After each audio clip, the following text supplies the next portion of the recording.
우리가 신약 성경이 약 27권이라 그러는데 그 중에서 14권을 기록했다. 근데 바울 사도가 그렇게 신약의 절반 정도를 기록한 그 바울의 복음 증거 사역, 이것을 우리가 눈여겨봐야 됩니다. 주님의 제자들은 3년 동안에 주님이 직접 선택하셔서 그들을 여러 가지로 훈련을 시키셨는데, 바울 사도는 그때 당시에 이스라엘 전체를 보면은 북이스라엘이나 남유다가 도합 236년 동안을 아수르나 바벨론에 포로 잡혀가서 생활하던, 다시 말하면 뼈아픈 그런 과거를 가진 민족으로 살아가고 있는데, 바울 당시에는 또 로마가 세상을 지배하니까 그들은 어떻게서라도 여기서 벗어나서 옛날에 다윗 왕의 그 전성기 때를 한번 재현해보고자 하는 그런 열정을 가졌던 것을 우리가 볼 수가 있습니다.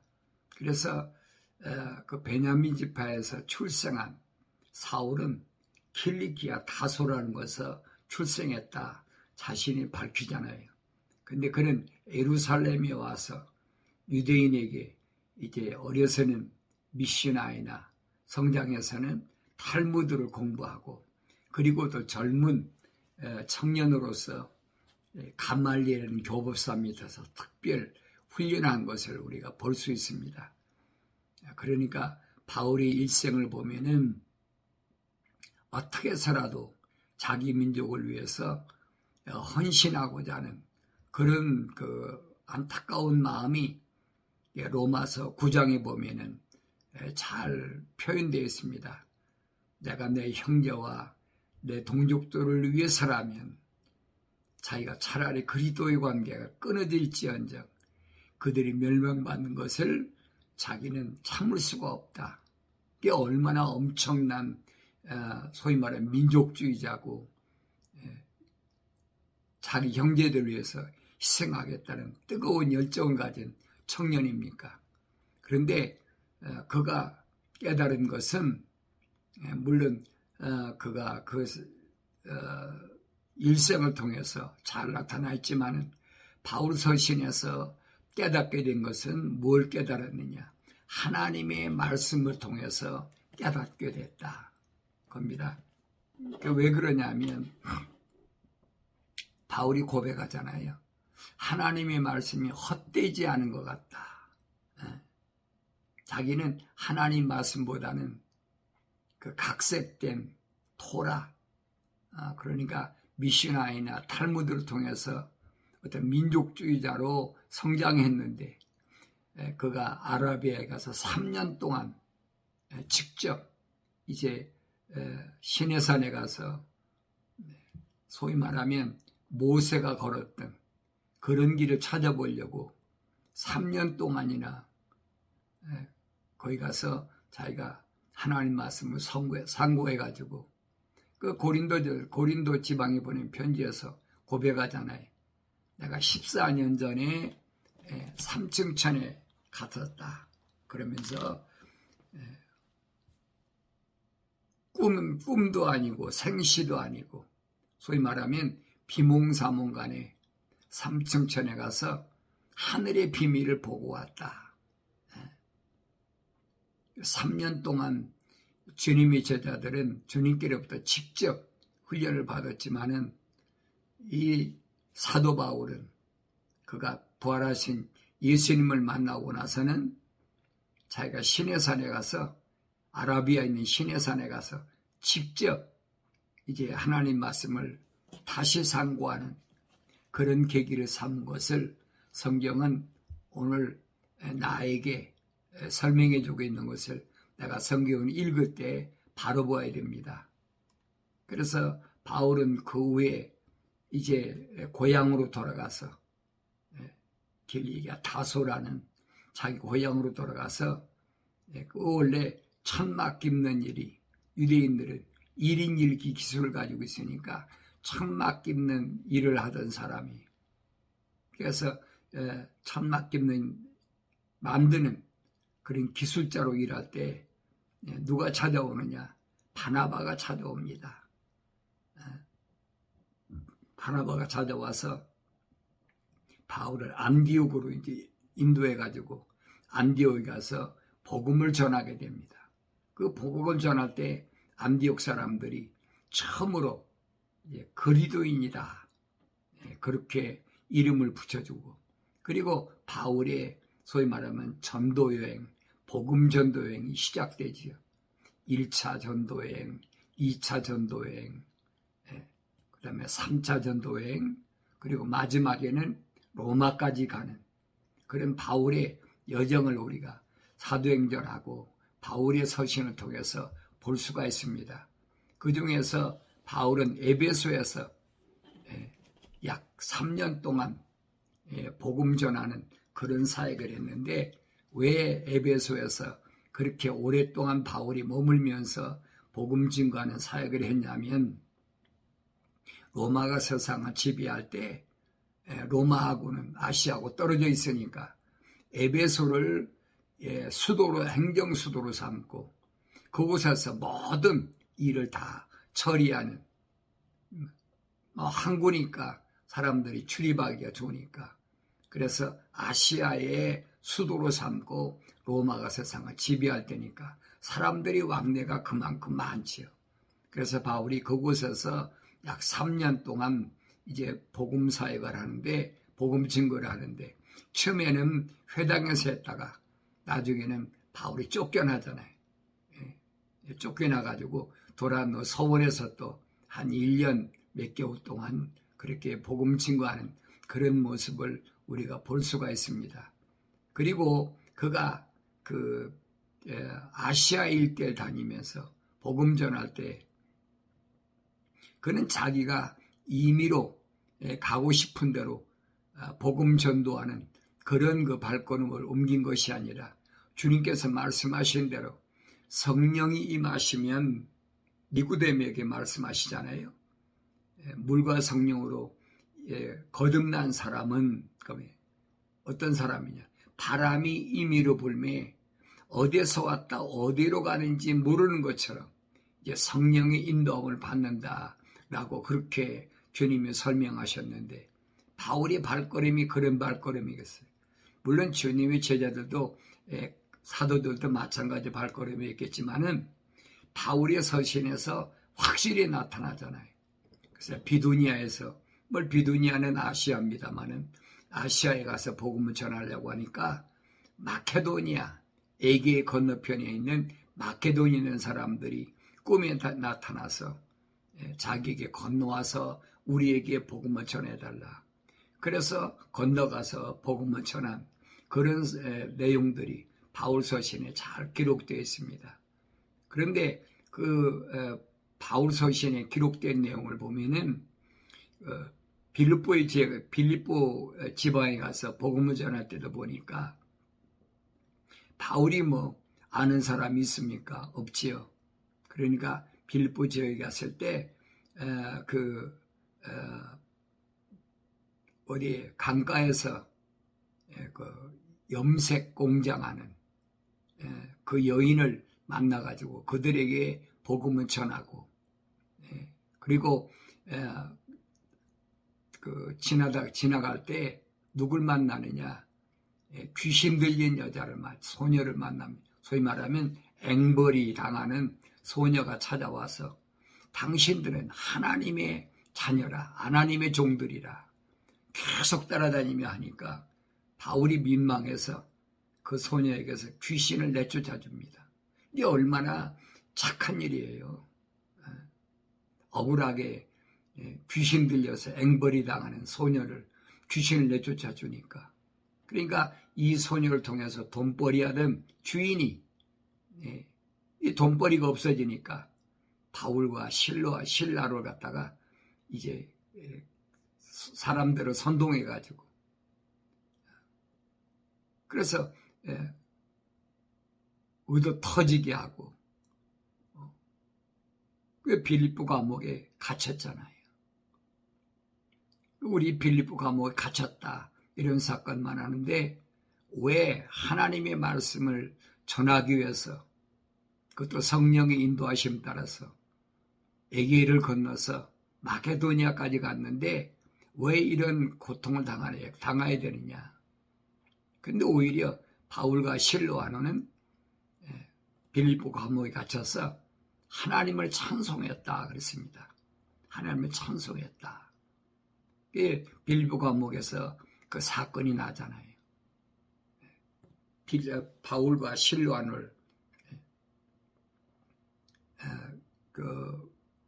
채웠던 고랑이 풀어지고 사람들이 천둥, 번개, 지진 같은 걸 통해서 옥문이 열리고 나니까 다 도망간 줄 알고 간수가 와서 자살하려고 그러니까 로마가 세상을 지배할 테니까 얼마나 잔인합니까? 다니엘서 2장에 보면은 잘 나타나 있잖아요.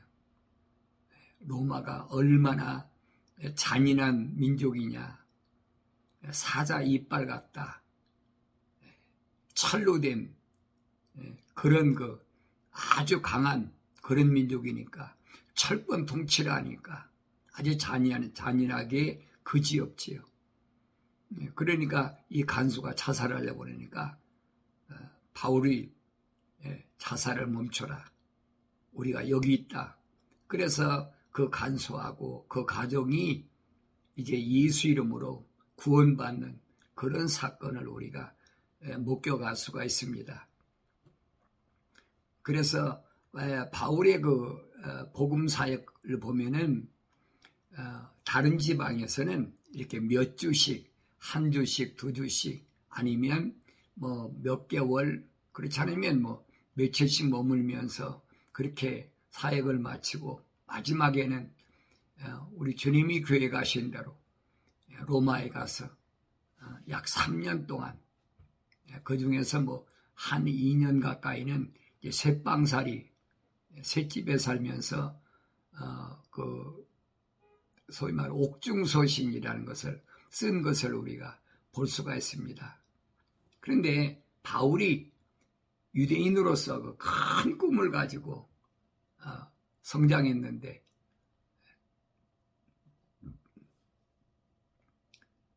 하나님께서는 바울이 고백하잖아요. 우리 어머니 못해 있을 때 하나님께서 나를 하나님이 이방인들에게 복음을 전하시려고 그렇게 계획하시고 나를 창조하셨다는 거예요. 지으셨다는 거예요. 다윗이 시편 139편에서 고백한 것처럼 그리고 고백하잖아요.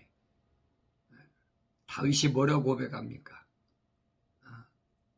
내가 우리 어머니 못해 있을 때 아직 완전히 내가 만들어지도 않았는데 그때 우리 어머니 못해서 태어나기 전에 우리 어머니 못해 있을 때 하나님께서 나를 아주 기묘하게 그렇게 지으시고 또 나를 하나님의 책에 기록했다 그랬어요. 이 바울도 똑같은 얘기. 우리 어머니 못해 있을 때에 자기를 하나님께서 그렇게 선택하셔서 자기는 세상에 나와서 몰랐지요 그걸. 다윗하고 똑같아요. 성경에 기록 나타난 사람들을 보면은 그렇게 돼 있어요. 하나님께서 어머니 못해 있을 때 이미 지으셨다. 태했을 때 지으셨다. 예수님도 성령으로 처녀 마리아의 몸에서 잉태했다. 그러니까 중간에 내가 모르고 다른 길을 가다가 나중에 깨닫고 돌아선 경우는 있어도 내가 스스로 성장해서 선택해서 예수 믿고 하나님을 찾은 것은 없다는 얘기. 거슬러 올라가 보면 믿음의 조상이라는 아브라함도 마찬가지잖아요. 데라에 소위 말하면 우상을 만들어서 팔고 생활하던 데라의 그 사명제 가운데 맏아들인 이 아브라함이 갈대와 우르에서 하나님께로부터 부르심을 받았다. 부르심을 받았다는 말은 무슨 말이냐? 교회라는 얘기예요, 교회. 부르심을 받았다는 말은 선택됐다. 에클레시아. 그러니까 이런 말씀들을 우리가 성경 전체를 읽어보기 전에는 알 수가 없어요. 스데반 집사가 이스라엘 민족 출애굽한 이스라엘 민족 광야 40년 생활을 교회라 그렇게 했잖아요. 교회들이 어떻게 지금 출애굽을 해서 가나안, 아브라함 때 약속했던 가나안까지 오는 과정을 설명하는. 그러니까 우리가 성경 한 구절만 읽어갖고는 알 수가 없어요. 성경 전체에 하나님의 계획, 그 계획을 올바로 볼 수 있어야 내가 회개하고 내 생각과 마음과 삶의 가치관이 이제 땅에 있지 않고 하늘에 있음이 그게 증명되는 거예요.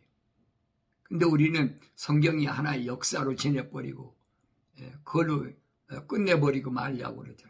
그 지나간 역사니까. 예수님이 오신 것도 구약의 역사 속에서 예언되었기 때문에 오신 거지, 구약에서 선지자들이 예언하지 않았다면 주님이 오실 수가 없는 거예요. 나도 마찬가지. 이 말씀들은 오늘 나에게 뭘로, 다시 말하면 바울이 가르쳐주잖아요. 우리에게 거울이 됐다. 나에게 모델로 보여준 거다. 그걸 알라는 거예요. 그래서 사도 바울은 그런 거 복음 증거하는 과정을 통해서 지금은 터키지요. 아시아에 있는 그 갈라디아라는 지역입니다. 갈라디아라는 지역은 산간 지역이에요. 산간 지역이기 때문에 거기에는 이제 소위 말하면 그리스 헬라 사람들이 철학하는 사람들이 수양하고 돌을 닦는다고 그러죠. 그래서 와서 굴을 파고 기거하고, 또 한편으로는 그 양떼를 이끌고 찾아왔던 그 유목민이죠. 유목민들이 와서 살던 지역입니다. 지금도 이 갈라디아 지역을 순방하는 그 내용들을 보면 거긴 전부 그 석굴을 파든지 토굴을 파든지 그러고 살았던 것을 우리가 볼 수 있습니다. 뭐 거기뿐입니까? 이란이라든가 여러 세계 각지를 보면 다 땅을 파고 굴을 파고 돌에다가 굴을 판 사람, 아니면 산에다가 굴을 파고 사는 사람, 가축하고 똑같이 사는 거지. 다른 게 없어요. 그런데 그 중에서 하나님의 사랑이 호흡으로 지음받은 사람이 있다는 거예요. 그 사람들을 찾아다니는 것이 바울의 일생이었어요. 그게 어디든, 그게 도시든 산간지역이든 어디든, 주님은 이 땅에 오셔서 예루살렘을 중심으로 해서, 또 갈릴리 바다 중심으로 해서 북이스라엘이나 남유다 가운데서 하나님의 호흡으로 지음받은 그들을 선택하셔서 제자로 삼으시고 3년 동안 훈련시키시고, 마지막에 가서는 예루살렘에서 120명을 최종적으로 테스트하셔 검증하셔가지고 120명이 이제 합격됐지요. 그들이 예루살렘과 유다와 사마리아와 딴 것까지를 복음의 증인이 되라. 근데 제일 마지막에 합류한 바울이 있잖아요. 바울도 역시 하나님께서 만세전에 자기를 선택하셨다, 하나님 계획하셨다라고 그렇게 고백하는 것을 볼 수 있잖아요. 오늘 나는 어떤 사람이냐는 거예요. 나는 내가 공부를 많이 하고 내가 선택하고 싶어서 내가 가문이 좋아서 그래서 내가 하나님의 거룩한 복음으로 부름받은 것이 아니라는 것을 오늘 말씀을 통해서 나에게 가르쳐주고 있잖아요. 나 같은 것이 뭘 하나님을 선택할 자격이 있겠습니까? 우주 만물을 창조하신 하나님, 말로 표현할 수가 없지요. 이사야 선지자가 설명하잖아요. 하늘은 하나님의 보좌고 땅은 그의 발등상이라. 여러분 거기에 나라는 존재를 비춰보세요. 어떤 존재인가요? 나는 공중에 날아다니는 먼지만도 못한 존재예요. 그런데 하나님께서 나를 계획하셨다. 언제? 우리 어머니 못해 있을 때. 그러니까 꼭 유대인이 아니어도 여러분 바울이 그 제자로 삼았던 디모데를 보세요. 디모데는 누굽니까? 그 아버지는 헬라 사람이에요. 헬라 사람이면 그리스 사람이에요. 어머니는 유대인이고 혼혈하지요. 그런데 하나님의 계획에 의해서 사도 바울의 제자가 돼가지고 얼마나 사역을 했어요. 디모데 전후서 보세요. 바울이 심지어는 내가 낳은 아들이라고까지 했잖아요. 성경의 그 내용들을 우리가 유심히 자세히 구석구석을 날마다 시간마다 읽어보면 나 자신이 어떤 존재인가 하는 것을 다시 한번 깨닫고 내가 스스로 내가 선택해서 예수 믿는 게 아니라는 사실을 깨닫게 해주니까 그게 은혜 중에 은혜지요. 은혜밖에 없어요. 하나님 거저 주시니까 된 거지. 그래서 스가 선지를 통해서 뭐라고 합니까? 인간의 능력이로나 힘으로는 될 수가 없다는 거예요. 뭘로? 하나님의 영으로밖에 안 되는데 그 하나님의 영은 누구에게 임하느냐? 하나님의 영은 하나님의 호흡으로 지음받은 살아있는 혼이 된 사람이 말씀을 통해서 깨닫고 회개하고 약속하셨잖아요. 내 말을 듣고 회개하라. 책망을 듣고 회개하면 내 영을 성령을 너에게 부어주겠다. 그때만이 내 말을 알아들을 수가 있다라고 분명히 말씀하셨어요. 그러니까 하나님의 약속과 명령이 기록되어 있는데도 안 읽나요? 읽지요. 쓰지 않나요? 얼마나 많이 노트가 몇 권씩 쓴 사람이 있습니까? 근데 깨닫지 못하거든요. 왜 그러느냐는 게 왜? 말씀을 읽든지 쓰든지 그것이 중요한 것이 아니라 책망으로 들어야 책망으로. 가장 핵심적인 게 그거예요. 책망으로 들리는 사람과 책망으로 들리지 않는 사람이 있어요. 누구만 책망으로 들리느냐? 하나님의 동산에서 하나님의 호흡으로 지음받은 첫사람 아담이 하나님이 책망하신 것처럼 지금도 마찬가지.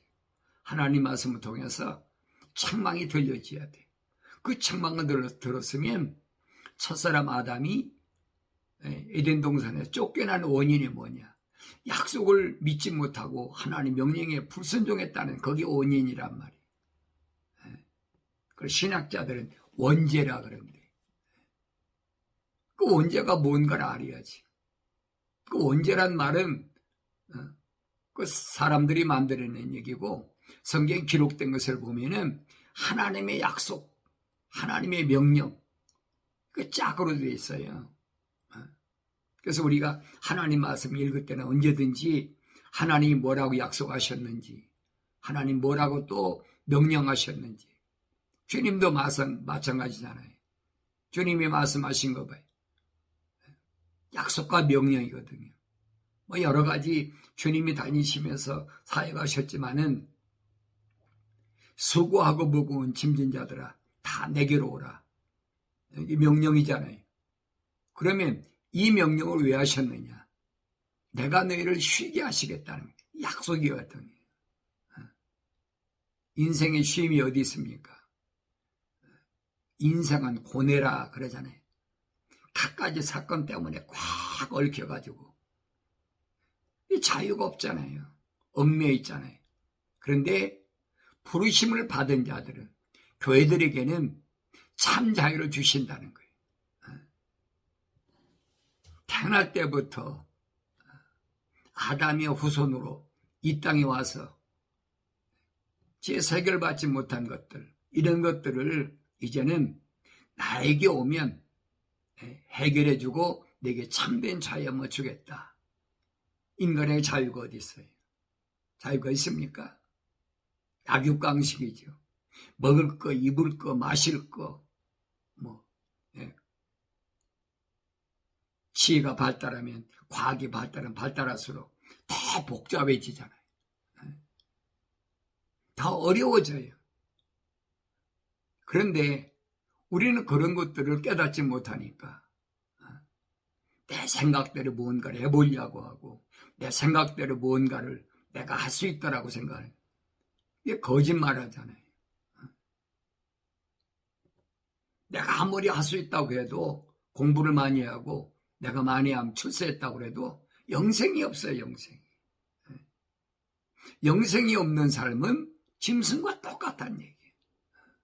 이게 바울이 말하잖아요. 나는 만삭되지 못한 자와 같은 나라. 만삭되지 못했다는 말은 무슨 말이에요? 미완성됐다는 얘기예요. 어머니 태했을 때 10달이 돼야만이 완성돼서 내가 세상에 나와야 되는데 8달 반만이나 또 7개월 반이나 만삭되지 못한 그런 사람으로 태어난 자와 같다는 얘기예요. 그게 무슨 말이냐면, 첫사람 아담이 에덴 동산에서 완성되지 못했다는 얘기거든요.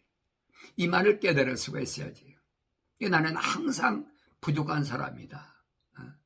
그런데 완성된 모습으로 오신 분이 누구냐? 바울 사도가 말한 것처럼 마지막 아담으로 오신 예수 그리스도시라. 얼마나 정확하게 대답해요.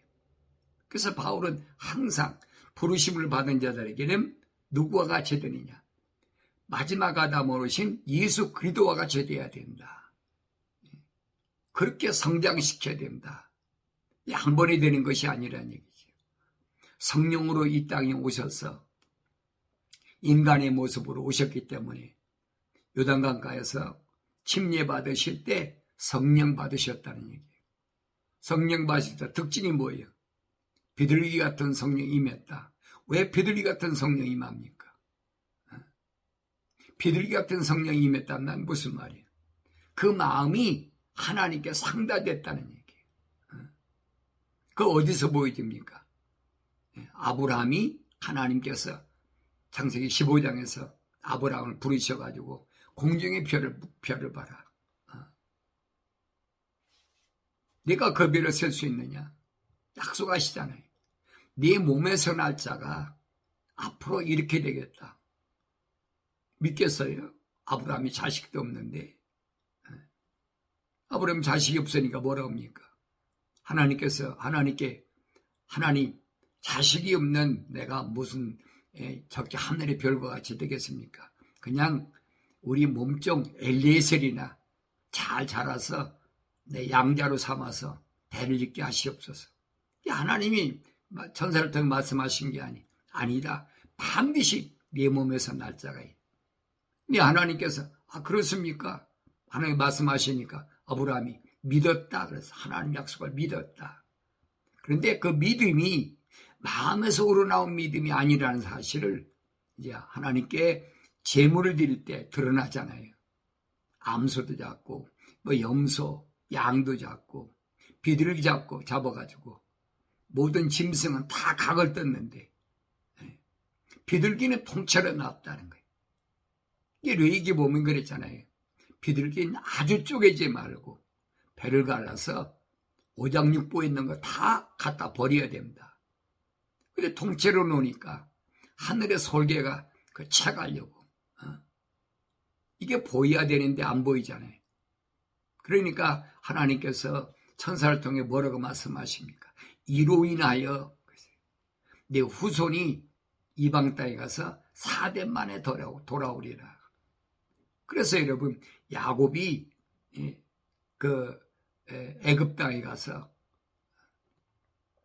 75명을 데리고 애굽 땅에 들어갔는데 400년 만에 거의 150만, 200만 돼가지고 그 출애굽은 역사예요. 그러니까 이러한 역사를 우리가 올바로 볼 수 있어야 된다는 얘기. 이제 홍해바다를 건너가지고 광야에 들어온 장정만, 남자만 60만 3,550명이었는데 그들이 다 가나안 땅에 들어갔습니까? 약속의 땅에 못 들어갔잖아요. 못 들어간 원인이 뭔가를 우리가 알아야 된다는 거예요. 오늘 스데반 집사를 통해서 설명해 주고 있잖아요.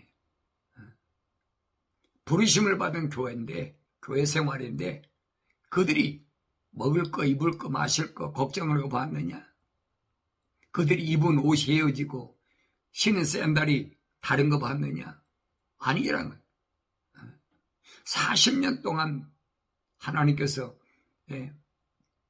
먹이시고 입히시고 마시게 하시고 하셨는데 그 내가 걱정할 문제가 아니라 이게 주님 오셔 하신 말씀은 그 얘기예요. 무엇을 먹을까 입을까 마실까 그 염려하지 말아라. 너희는 먼저 그의 나라 잃어버린 그 하나님의 동산 가나안 땅 약속의 땅 믿음의 조상 아브라함이 약속하셨던 그 땅을 항상 먼저 그 나라와 그 의를 구하라. 의가 뭐예요? 하나님의 약속을 믿는 그게 믿음이거든요. 그 믿음이 없이는 하나님을 기쁘시게 할 수 없다라고 바울 사도가 분명히 설명해 주고 있잖아요. 오늘 나에게 내가 예수 믿는 게 뭔가를 알아야지. 말로만 예수 믿으면 돼. 예수 믿으면 돼. 그러면서 거짓말로 뭐라고 합니까? 아픈 사람한테 가서나 뭐 중병 자한테 가서 자기 입을 따라해라. 예수님은 나의 구주시고 내가 또 예수님이 십자가 보일로 내 죄를 사한 걸 믿습니다. 따라하니까 그 사람 따라가지요. 죽게 생겼으니까. 그럼 너 구원받았다는 거예요. 이게 얼마나 엉터리예요.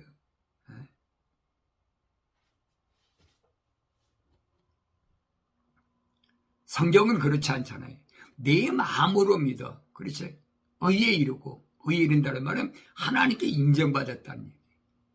입으로 시인하여 구원받는데 마음으로 믿지 않는데 그 되겠습니까? 이게 잘못된 것으로 계속 끌고 가는 거예요. 사람의 마음을 어떻게 감동시켜가지고 사람의 마음을 혹하게 만들라니까 뭘 이용합니까? 음악을 이용해가지고. 음악은 사람의 마음을 자극하거든요. 그러니까 바울이 그러잖아요. 너는 어떻게 찬송하라? 내 마음으로 찬송하라. 마음으로 기도하고 마음으로 찬송하라. 우리는 찬송이 소리나야만이 뭐가 되는 줄 알고 있잖아요. 그게 루시퍼의 전략이란 말이에요. 이게 얼마나 무서운 내용인가를 알아야 되지. 근데 우리 그걸 깨닫지 못하잖아요. 올바로 깨달아야 된다는 거예요. 사람들의 감성을 자극하는 것이 음악이다. 그래서 어떻게 해서라도 미혹해서 넘어뜨리려고 그런다. 바울은 다른 사람들이 가지 않은 산간지와 갈라디아 지역을 가서 한 번도 안 해 2번씩이나 가서 갈라디아서를 읽어보면 참 감동적인 게 많아요. 바울은 얘기합니다. 나의 어린 자녀들아, 너희 안에 그리스도가 형성될 때까지 내가 다시 산고를 치르노라. 이 한 절로 바울의 마음을 기억할 수가 있잖아요. 나의 어린 자녀들아, 너희 안에 그리스도가 형성될 때까지, 너희 마음에 예수 그리스도가 태어날 때까지, 잉태될 때까지 내가 다시 산고를 치는다. 산고가 뭐예요? 여자들이 어린애를 낳을 때 뭘 했어요? 목숨을 걸어야 되잖아요. 옛날에 우리 한국에서는 그랬어요.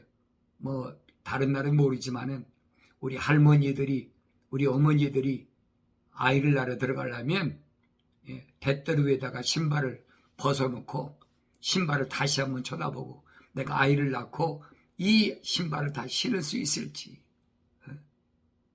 어렸을 때 아주 귀가 정정이 들리던 소리. 지금처럼 의술이 있고 산파가 있었습니까? 없었잖아요. 한국이 시골에는. 그러니까 그것이 산고라 이 말이에요. 그건 언제 왔습니까? 하와가 하나님께로 저주받을 때 온 거예요. 임신의 고통과 해산의 고통이 있다는 거예요. 그 고통을 내가 다시 치른다는 거예요. 내가 지금 너희와 함께 있으려 하고 또 나의 이조를 바꾸고자 하면 내가 너희에 대하여 의심이 있음이라. 내가 너희와 함께 있으려 하고 그 다음에 나의 어조, 나의 말을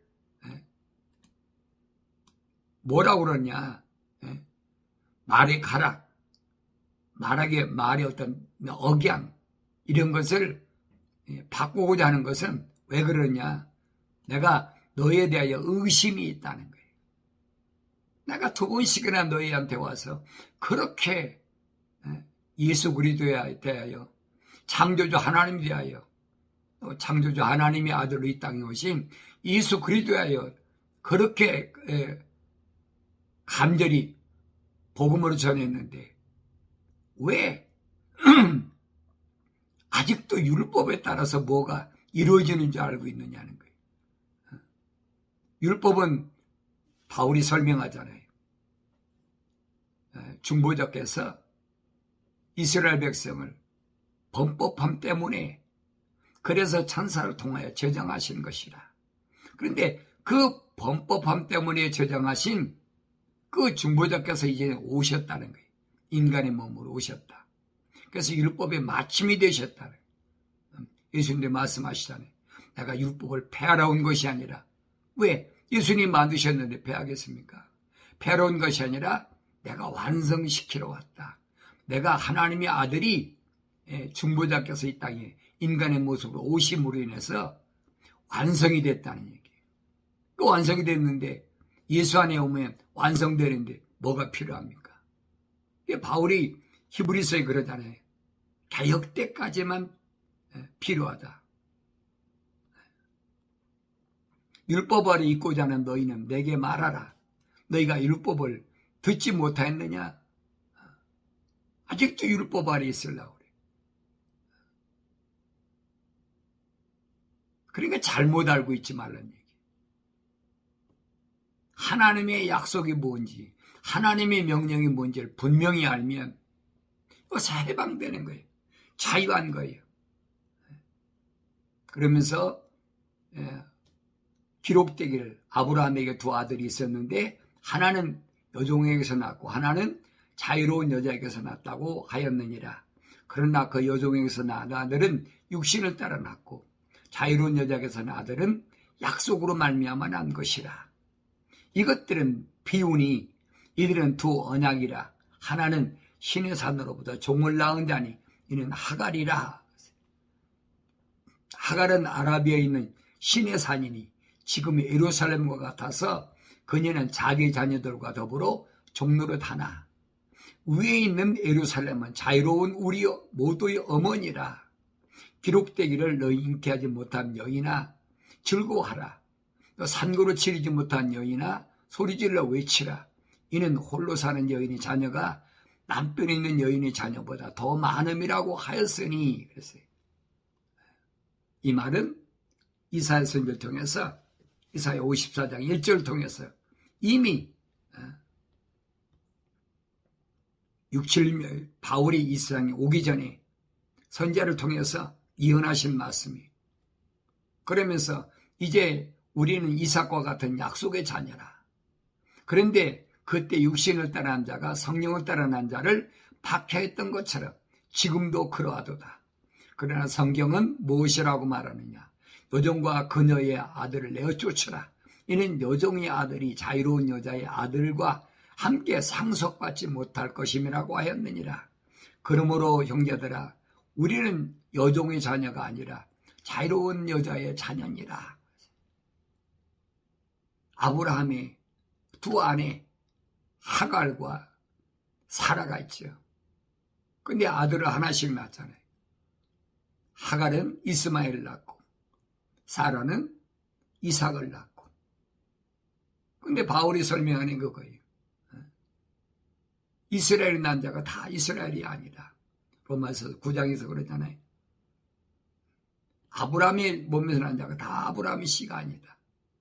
오직 약속의 자녀 이삭에서 난 자만이 내 씨라. 하나님 인정하시겠다는 거예요. 이런 사실을 바울이 두 번씩이나 그렇게 이 갈라디아 지역을 목숨을 걸고 찾아가서 하나님의 거룩한 호흡으로 지음받은 자들에게 증거했는데, 어떻게 다른 사람이 와서 아니다, 율법은 지킴으로 해서 구원받는다라고 거짓말을 하는데 쉽게 돌아설 수가 있느냐는 거예요. 바울은 그래서 참 이상히 여긴다는 거예요. 오늘 우리는 어떻습니까? 오늘 나는 어떻습니까? 성경이 없는 이상한 논리, 신학자들이 그렇다하게 만든 3단 논법으로 설명하고 과학적으로 증명하고, 얼마나 유혹이 심합니까? 이런 가운데 나는 어떤 사람이냐는 거예요. 그게 중요한 겁니다. 다른 사람 얘기할 필요 없어요. 나는 어떤 사람인가? 나는 하나님의 사랑의 호흡으로 지음받은 사람인가? 그러니까 나의 남은 생에는 거룩한 삶을 살아야 되는데, 거룩한 삶은 하나님의 말씀을 책망으로 듣고 회개하고 약속의 성령이 임했을 때만이 내 삶은 거룩한 삶이 된다는 사실을 올바로 믿고, 그 약속의 말씀대로 성령 받아서 마침내는 요한계시록에서 약속하신, 이기는 자에게, 승리자에게 약속하신 그 엄청난 복된 삶이 이루어지게 되기를 바랍니다.